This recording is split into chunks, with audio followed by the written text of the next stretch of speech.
Life often feels unfair. Some people think the whole world exists just to bother them.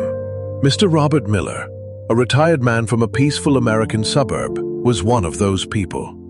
He believed everything that went wrong in life happened only to him. But one morning, life decided to teach him a beautiful lesson. It was a cool, sunny morning. Robert Miller, a 65-year-old retired schoolteacher, sat in his front yard holding his favorite cup of coffee. The golden sunlight touched the flowers in his small garden. He took a deep breath and smiled slightly, ready to enjoy a calm day. Suddenly, splash! A rolled-up newspaper shot through the air and landed right in his coffee cup, splattering hot liquid on his face and shirt. Startled and furious, Robert jumped up. At the end of the driveway stood the paperboy, Jimmy, looking nervous on his bicycle.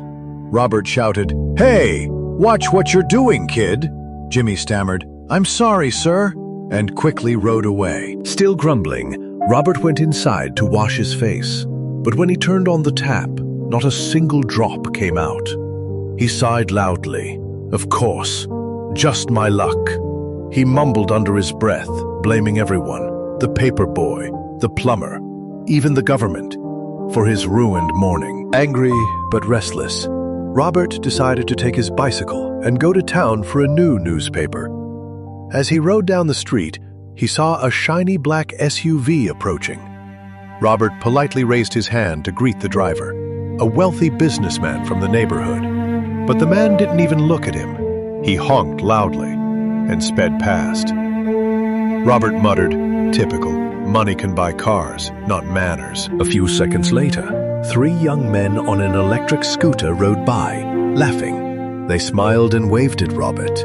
Robert ignored them, but as they turned to look back, they lost balance and fell right onto the sidewalk. Robert burst into laughter for the first time that morning. It felt strange, but good. Down the road, an old street preacher with a long white beard smiled warmly at him. Robert stared back and thought, these people have nothing better to do.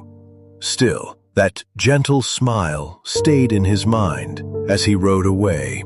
A few blocks later, Robert saw Mr. Davis, the local lawyer, walking confidently in a suit. Davis smirked at him in his usual proud way.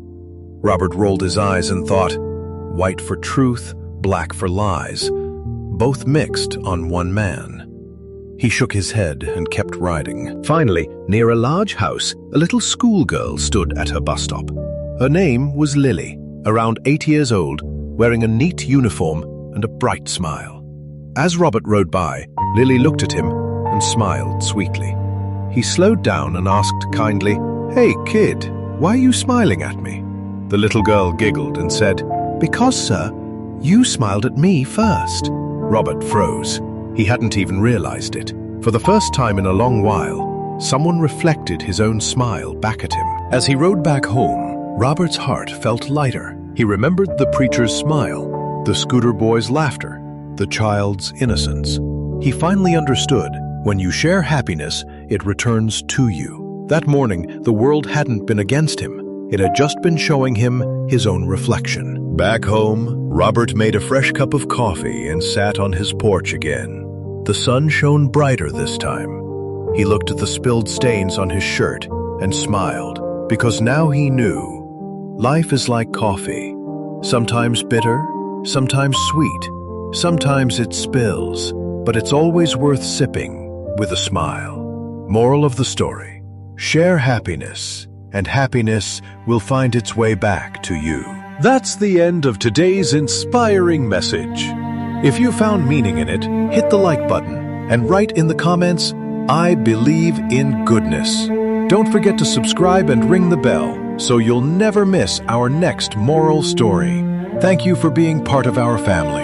Together, let's keep spreading light and love.